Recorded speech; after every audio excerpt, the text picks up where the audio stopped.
"We're going lean," Brad Dennison announced, not even bothering to sit down.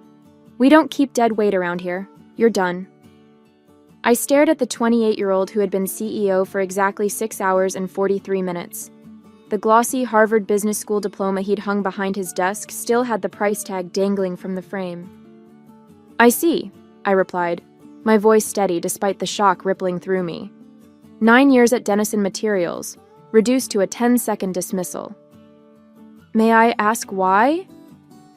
Brad's lips curled into what I assumed was his version of a businessman's smile. "My father might have needed someone to hold his hand through every contract, but I have a different vision for this company. We're modernizing."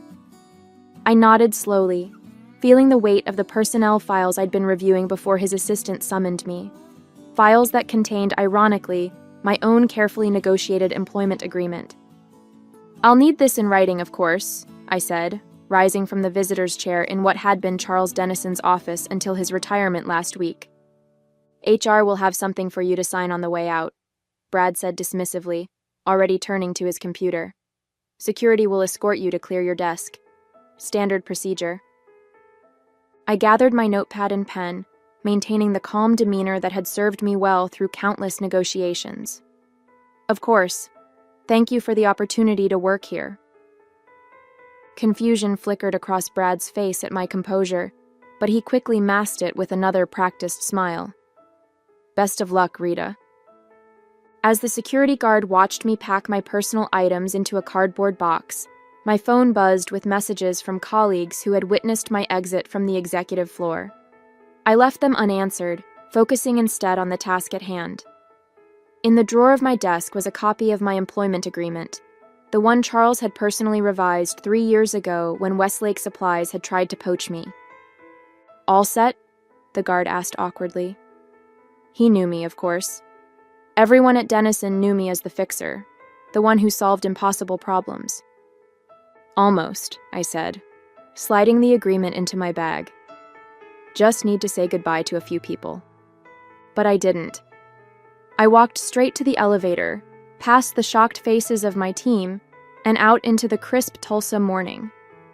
In my car, I finally allowed myself a moment to breathe. I opened my bag and pulled out the agreement, flipping to the section I knew by heart. The clause Charles had insisted on, the one I had negotiated with precision.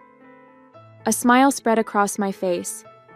Brad Dennison had just made the most expensive mistake of his short career. My introduction to Dennison Materials happened 9 years ago, when I was 26 and determined to prove myself. Fresh out of law school with a focus on contract law, I had applied to every major company in Tulsa that might need someone to review their agreements.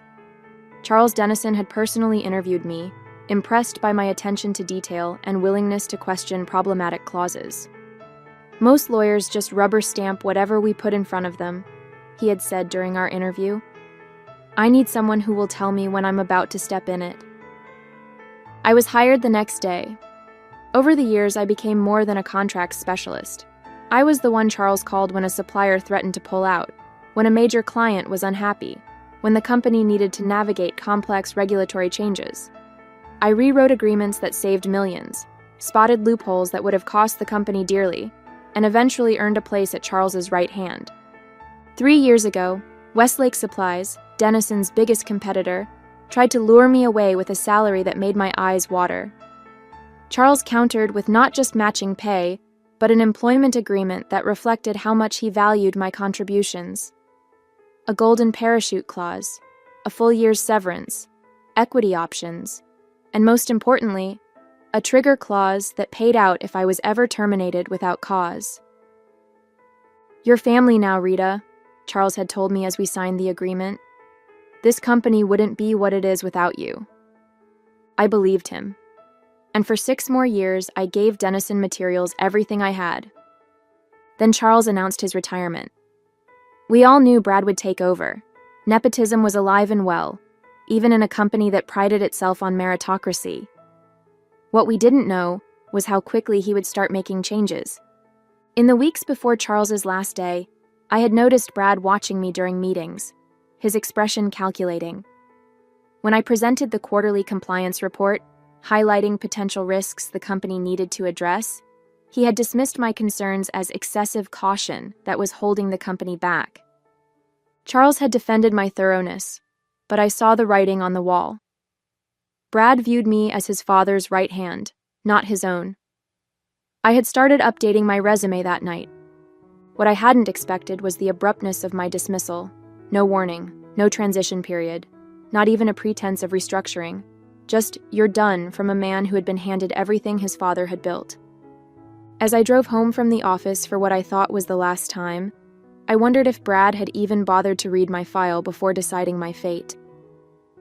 That evening, I spread my employment agreement across my dining room table, alongside the termination notice HR had hastily printed for me. The contrast between the two documents was stark. One meticulously crafted over weeks of negotiation, the other a generic form with my name misspelled. I picked up my phone and dialed a familiar number. "Leonard Phillips," answered the voice on the other end. "Leonard, it's Rita Howard." "Rita, to what do I owe the pleasure? How are things at Denison?" I took a deep breath. "Actually, that's why I'm calling. I was terminated today." There was a pause. "You're kidding, Charles fired you?" "Not Charles, Brad. Charles retired last week." Another pause, longer this time. "I see. Well, his loss is someone else's gain. As a matter of fact..." "Before you continue," I interrupted, "I should mention I have an employment agreement with some significant termination provisions." "Do tell." I walked him through the key points of my agreement: the golden parachute, the severance, the equity options, and the trigger clause. Leonard whistled. "That's quite a package. Does Brad know about this?" I'm not sure he bothered to check before showing me the door. "Well, this is interesting timing. We're looking to expand our Tulsa operations, and we could use someone with intimate knowledge of Denison's contracts and clients." I smiled into the phone. "I thought you might say that." We talked for another hour, discussing potential roles, compensation, and how my knowledge of Denison's operations could help Westlake gain market share. By the time we hung up, I had a verbal offer that doubled my Denison salary, with a formal offer to follow in the morning. I sat back, staring at the documents spread before me. The termination was a shock, yes, but also an opportunity, one that would never have presented itself if Brad had taken the time to understand the company he had inherited. My phone buzzed with a text from Diane, my assistant at Denison. "Are you okay?" she wrote. "Everyone is in shock. Charles is flying back tomorrow." I hadn't expected that. Charles was supposed to be on a month-long cruise celebrating his retirement. For him to cut that short meant Brad had likely shared the news of my departure. "I'm fine," I replied, just surprised at the timing. Brad called an all-hands meeting to announce a new direction for the company, said he's bringing in his own team. That explained it. Brad wasn't just firing me. He was dismantling everything his father had built, piece by piece. "Keep me posted," I wrote back, then set my phone aside. I gathered the papers from my table and placed them neatly in a folder. Tomorrow would be interesting, but not in the way Brad Denison expected. He thought he was asserting control. In reality, he had just handed me the key to unlock a door I had never planned to open. I arrived at Denison Materials just after 9 the next morning, not as an employee, but as someone with unfinished business. The receptionist did a double take when I walked through the glass doors, wearing the same professional attire I'd worn every day for 9 years. "Miss Howard," I thought, we heard. "Is Charles in?" I asked calmly. Her eyes widened. "Yes, he came in early. He's with Brad in the conference room. But I don't think..." "Thank you, Tracy." I smiled and headed toward the elevator, my heels clicking confidently against the marble floor. As the elevator doors opened to the executive floor, I could hear the shouting before I even stepped out. Charles's voice, normally so controlled, echoed down the hallway. "Did you even read her agreement before firing her?" I approached the conference room slowly, noting the small crowd of executives and assistants who had gathered at a safe distance, pretending to be busy while straining to hear the confrontation. Diane spotted me first, her eyes growing as wide as Tracy's had. She hurried over. "Rita, what are you doing here?" "I have a meeting," I said simply. "With who?" "Brad's in there getting the lecture of a lifetime from his father." Apparently, Charles cut his cruise short when he heard what happened. I nodded, unsurprised. Charles had always been hands-on, and despite his official retirement, he wasn't the type to sail into the sunset while his company changed course. The conference room door flew open and Brad stormed out, his face flushed with anger, which quickly drained to shock when he saw me standing there. "What are you doing here?" he demanded. Before I could answer, Charles appeared behind him. Unlike his son, Charles looked pleased to see me. "Rita, perfect timing. Please, join us." He gestured for me to enter the conference room, then turned to the gathered audience. "The rest of you, back to work." Inside, the long conference table was covered with papers, including, I noticed, several copies of my employment agreement. Beside them sat Veronica Wyatt, the head of HR, looking distinctly uncomfortable. "Miss Wyatt was just explaining to Brad why your termination might be problematic," Charles said, closing the door behind us. Veronica cleared her throat. "As I was saying, the agreement Miss Howard signed 3 years ago included several protections, including—" "I know what it includes," I interjected smoothly. "1 year of severance at my current salary, immediate vesting of all outstanding stock options, a non-compete waiver and a clause granting me full rights to consult for any competitor I choose." I paused, making sure Brad was looking at me before continuing. "And a $250,000 early termination payout if fired without cause." Brad's face cycled through several emotions: disbelief, then anger, then something close to panic. "That can't be right," he said, grabbing one of the copies and flipping through it frantically. "Page 7, paragraph 4, I offered helpfully.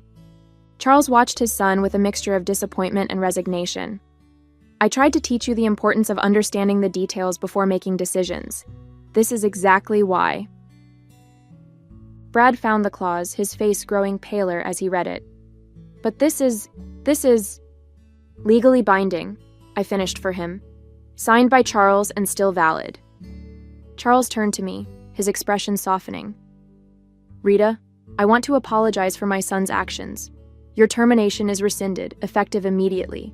Your position, your office, everything will be restored." I had anticipated this, of course. Charles was nothing if not loyal to those who had served him well. But loyalty wasn't what had brought me back to Denison Materials that morning.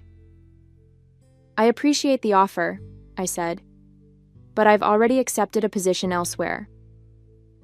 The silence that followed my announcement was broken only by the sound of Brad dropping the agreement onto the table. "Where?" Charles asked, though I suspected he already knew the answer. "Westlake Supplies," I replied. "I start next Monday as their Director of Contract Management and Compliance." Brad let out a sharp laugh. "You can't. Your non-compete was waived upon termination without cause," I reminded him. Page 9, paragraph 2. Charles sank into a chair, looking suddenly older than his 65 years. "You've been planning this?" "No," I said honestly. "But when the opportunity presented itself, I would have been foolish not to take it." "They'll want our client list, our pricing structures," Brad began, panic edging into his voice. I raised an eyebrow. "All things I'm legally entitled to use, given how my employment was terminated." I turned to Charles. "Though I should mention that my agreement with Westlake specifically excludes using proprietary information from Denison. Leonard Phillips may be a competitor, but he's not without ethics." Charles nodded, unsurprised.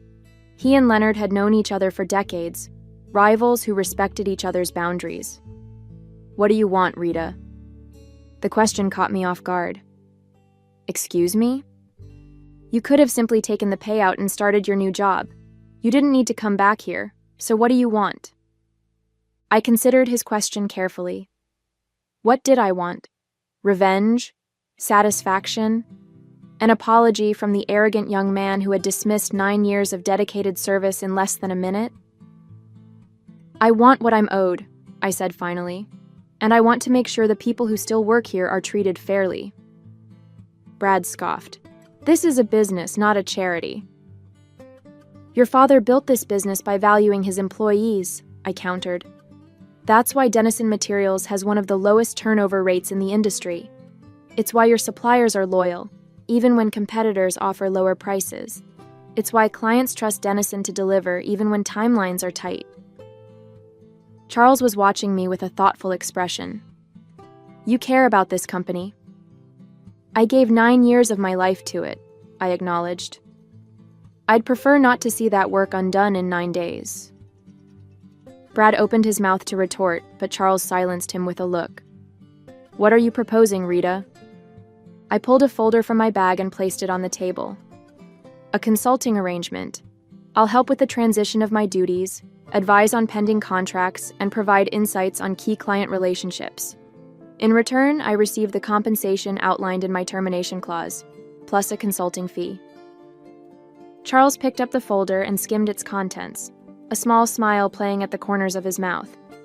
"You've thought this through." "It's what you hired me to do," I reminded him. He handed the folder to Brad. "Read it. Carefully this time." Brad accepted the folder reluctantly, his expression sullen. As he read, his eyes widened slightly at certain points, and I knew he was recognizing the strategic value of what I was offering, despite his wounded pride. "This would give her access to our operations even while she works for Westlake," he objected. "With strict confidentiality provisions," I pointed out, "and a clear delineation of what constitutes proprietary information. Leonard is aware of this arrangement and has approved it." Charles looked impressed. "You've already cleared this with Westlake?" "It was a condition of my acceptance," I confirmed. "They get my expertise without the ethical complications." Brad tossed the folder back onto the table. "This is blackmail." "No," Charles corrected him. "This is negotiation. Something you would understand if you had taken the time to learn the business instead of assuming you could run it based on theory alone." The tension between father and son was palpable. Years of unspoken expectations and resentment suddenly laid bare. As the weight of the situation settled over the room, Veronica excused herself quietly, leaving the three of us alone with the aftermath of Brad's hasty decision. "I'll need time to review this proposal," Charles said, closing the folder. "Of course," I replied. "But I should mention that my offer to help with the transition expires at the end of the day. After that, the only communication will be through lawyers regarding my termination package." Brad's face reddened. "You're giving us an ultimatum?" "I'm being practical," I corrected him. "My new position requires my full attention, and Westlake has already been generous in allowing this arrangement. I won't ask them to wait indefinitely." Charles studied my face, searching for something, resentment perhaps, or vindictiveness. Finding neither, he nodded slowly. "You were always fair, Rita, even when you had every reason not to be." He turned to his son. "Brad, step outside. I need a moment with Rita." Brad looked as though he wanted to object, but something in his father's expression stopped him. With a final glare in my direction, he left the conference room, slamming the door behind him. "He has potential," Charles said once we were alone, "but he lacks patience and humility." He sighed, running a hand through his silver hair. "I thought giving him the reins would force him to grow up. I see now that was a mistake." "It's not my place to comment on your decisions regarding Brad," I said carefully. Charles smiled ruefully. "That's diplomatic of you. But we both know this isn't how I wanted things to end between Denison Materials and Rita Howard." I felt a twinge of nostalgia for the years I'd spent at the company, the challenges we'd overcome, the victories we'd celebrated. "Business is business," I said, echoing a phrase Charles himself had often used. "Indeed." He picked up my consulting proposal again. "I'll sign this, and I'll make sure Brad understands the terms and the consequences of violating them." "Thank you. But before you go, Charles continued. I want to ask you something, off the record. I nodded, curious. What would it take to bring you back? Not now, but eventually. Once things are settled. The question took me by surprise. Honestly, I don't know. Westlake is offering opportunities I hadn't considered before, and after what happened, trust is difficult to rebuild, Charles acknowledged, but not impossible. I thought about it for a moment. Dennison would need to change. The culture, the leadership approach. Your son would need to demonstrate that he values the people who make this company work, not just the bottom line. That's a tall order.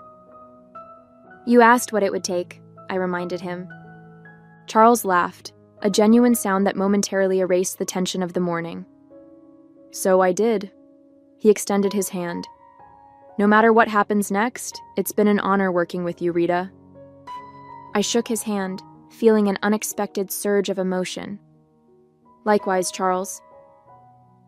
As I turned to leave, Charles called after me. Rita, one more thing. I paused at the door.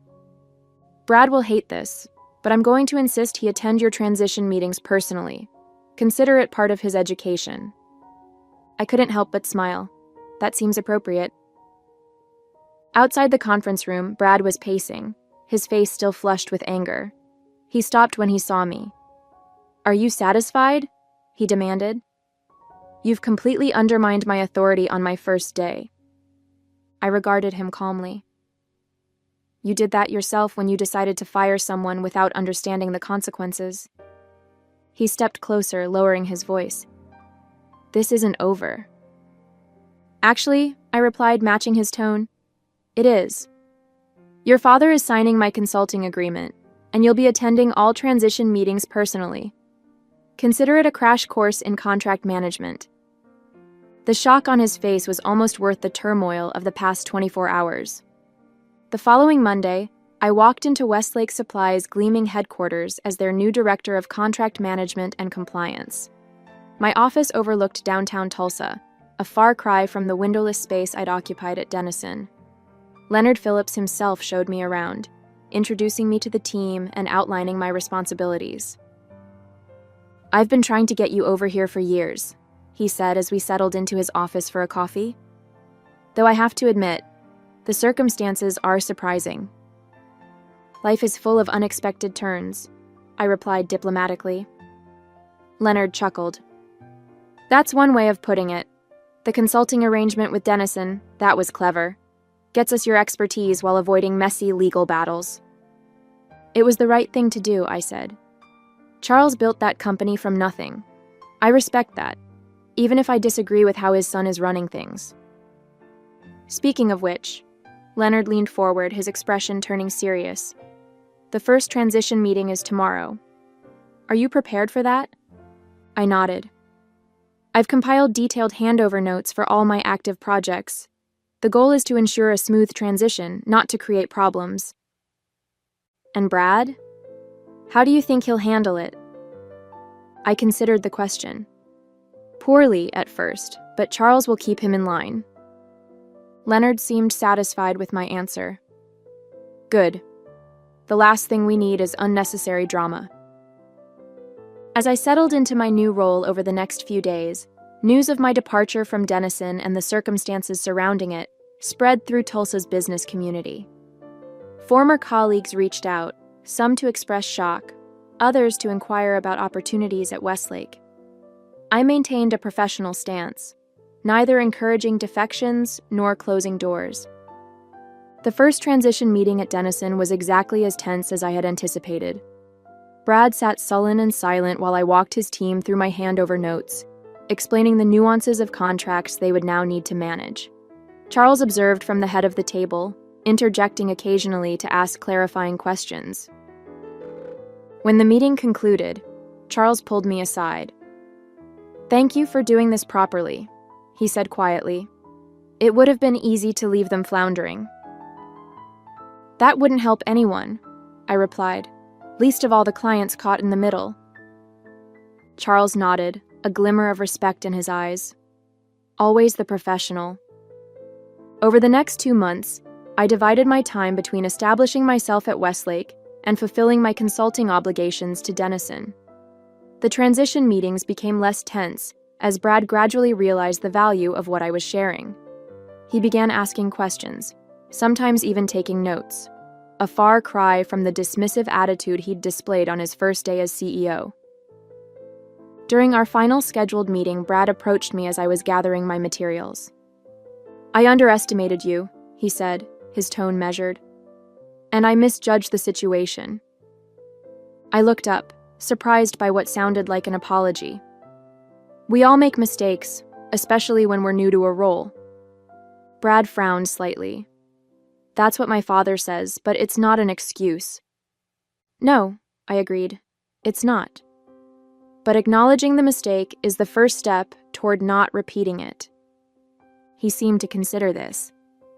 "The consulting agreement expires next week." "Yes." "Would you consider extending it? On a more limited basis, of course, just for the most complex contracts." I hadn't expected this request. "I'm not sure that would be appropriate given my position at Westlake." "I've already discussed it with Leonard Phillips," Brad admitted. "He's open to it, provided there are clear boundaries." This was news to me. I made a mental note to speak with Leonard as soon as I returned to my office. "Why me?" "There are other consultants with contract expertise." Brad's expression was reluctant but honest. "Because you know our business, and because I need to prove to my father that I can learn from my mistakes." I studied him, looking for signs of the arrogance that had characterized our previous interactions. Instead, I saw something new, a humility that hadn't been there before. "I'll think about it," I said finally. "That's all I can promise." Brad nodded, accepting this partial victory. "That's fair." As I left Denison Materials for what might be the last time, I reflected on how differently things had turned out from what I had initially expected. I had walked away with not just financial compensation, but with my professional reputation enhanced and, surprisingly, a measure of respect from the very person who had dismissed me. At Westlake, I was thriving. My intimate knowledge of Denison's operations had allowed me to identify opportunities for Westlake to strengthen client relationships and improve their contract structures. Leonard was pleased with my work, and I had already been given additional responsibilities beyond my initial role. The agreement that Brad had failed to read had changed the course of my career in ways I never could have anticipated. Sometimes I reflected, the most powerful revenge isn't about tearing someone down. It's about rising so high they have no choice but to look up at you.